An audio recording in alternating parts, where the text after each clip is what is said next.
Mrs. Nevinson had tried to burn the manuscript. She told us later that the manuscript was knocked out of her hands by another sort of hand, the hand of some creature which might have been standing behind her. And at the same time she heard a shriek, a whistling kind of shriek, which sounded at the same time like a cry of rage. I really can't be certain, boy. If anything, I should say it sounded defiant and angry. I just know it was horrible. I never dreamt that anything like this could happen in actuality. And that hand. But it's incredible. I can hardly believe I'm not asleep and dreaming this. She began to glance round the room nervously again. The baboons were growling ominously upriver, and Jessie's grip on my elbow tightened. I glanced at Mr. Nevinson and said, "Sir, would you have any objections to my trying out the experiment Mrs. Nevy attempted, just to see what happens?" Mr. Nevinson, who had seated himself at the dining table, turned sharply. "No, Milton," he said. "Nothing of the sort. We are trying no more experiments in this house. By the way, let me have that manuscript, if you please."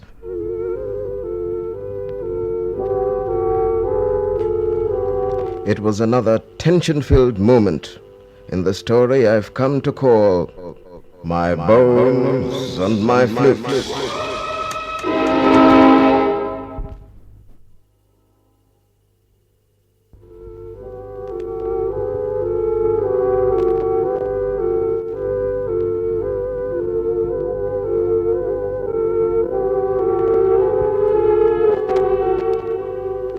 As I crossed the room and gave the manuscript to him, I noticed the harrowed light in Mr. Nevinson's eyes and felt rather sorry for him. Jessie, however, was not so sympathetic. She said, "Daddy, I don't see why you should speak like that. I think Milton is right. It may help if we try burning the manuscript. It might break the spell.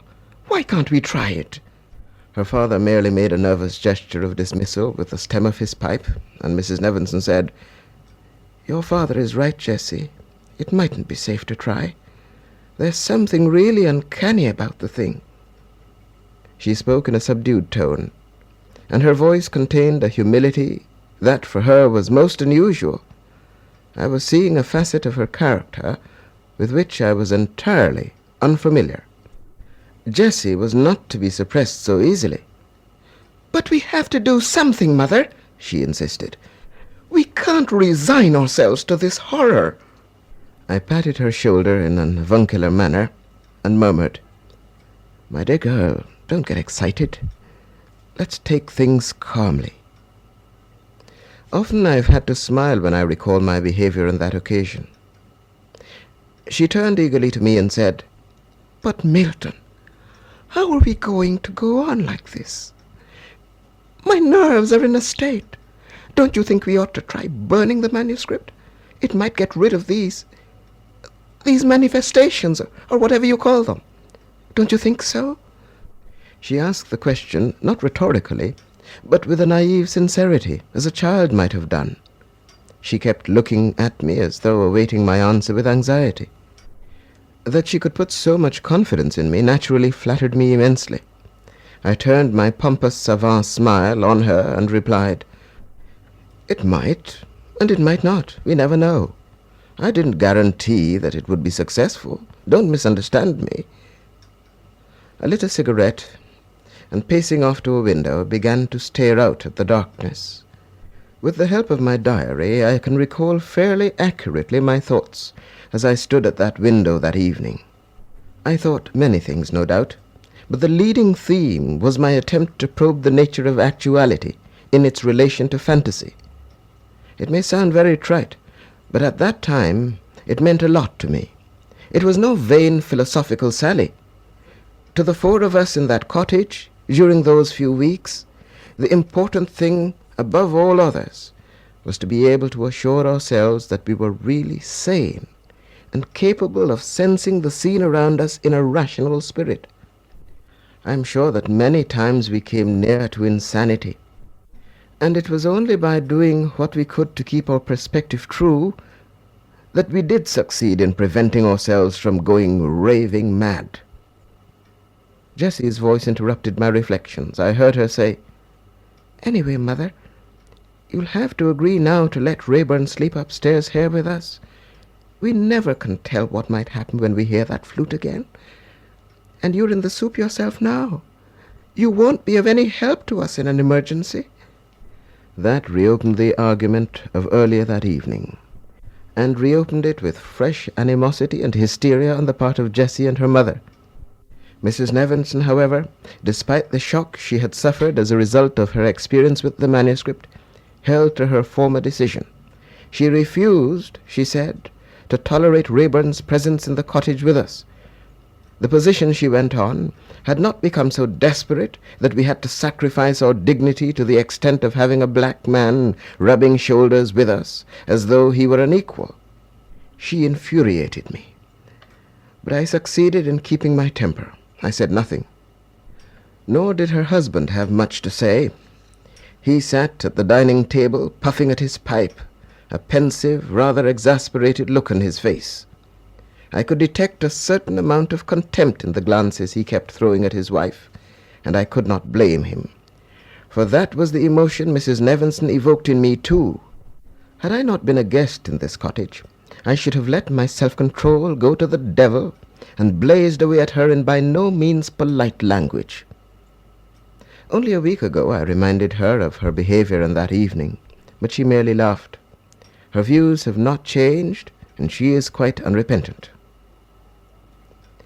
Jessie paced up and down and gesticulated feverishly as she argued, but her mother stood in one spot to do combat.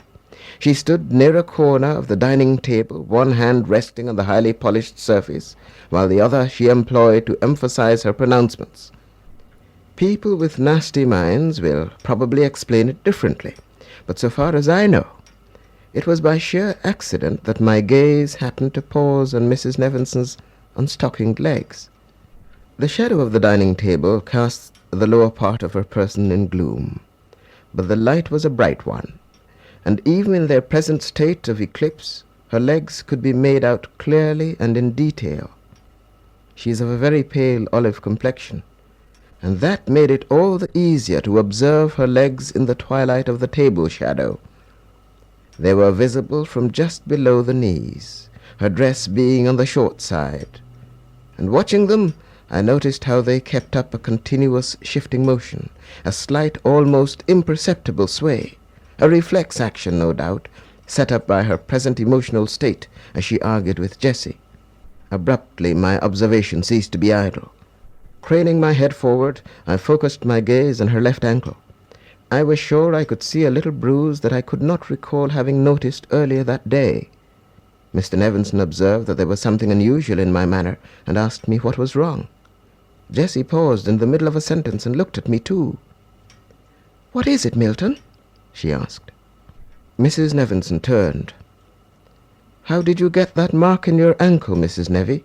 I asked. She gave me a cold look and snapped, "What mark?" I pointed.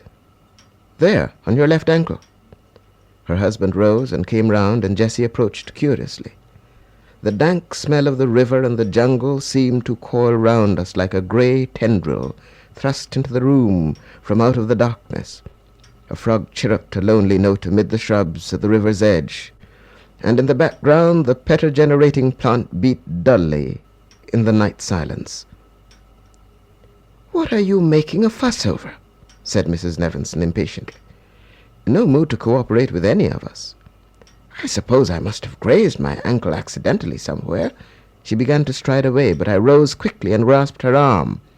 "Just a minute, Mrs. Nevy. Don't run off like that. We've got to examine this thing, if you don't mind." I tried to switch on as much charm as I could, and as Mrs. Nevinson has always been susceptible to this kind of thing, she hesitated, grunted, and returned. "Oh, all right. Go ahead. Bring iodine and 2 or 3 lotions, and make a thorough job of it. I believe it's nothing but an excuse to hold my ankle. I've warned Kate about you." "Just so," I said. "It's not such a bad ankle to hold, anyway. Now let's see." She was standing now in the bright light, and as we bent to examine her ankle, our breaths made almost simultaneous rasping sounds. But... Jessie broke off. "What's the matter now?" asked Mrs. Nevinson. "But it was the same mark we saw on that woman at Horstonland," said Jessie, finishing her sentence this time. "The dead buck woman, Matilda."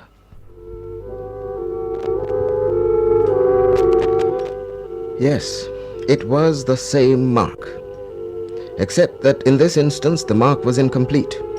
It was about 3 inches long, and at one end it was blurred, fading gradually into the whiteness of the skin. Mrs. Nevinson mumbled that it did look odd, didn't it?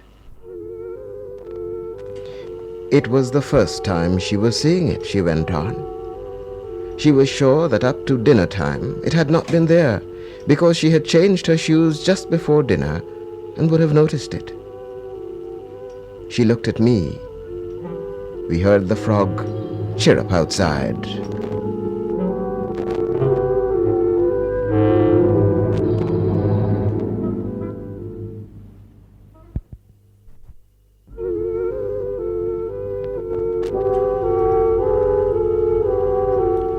Were I to attempt to give a detailed, day-to-day account of everything that happened to us, and of the sensations we experienced during those 2 weeks we spent at Hoed de Vries, this record would probably begin to assume the proportions of the Golden Bar.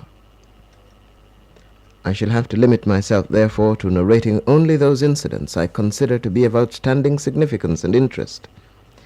This does not mean, however, that I shall fail in my duty as a chronicler and omit mention of vital details. For instance, I may say at once that after the discovery of that mark on Mrs. Nevinson's ankle, nothing more of an unusual or alarming nature took place on the night described already. We went to bed soon after, and slept as well as might have been expected under the circumstances. And it was not until the following morning that Mrs. Nevinson complained of having had a strange nightmare. A nightmare which, she declared, was different.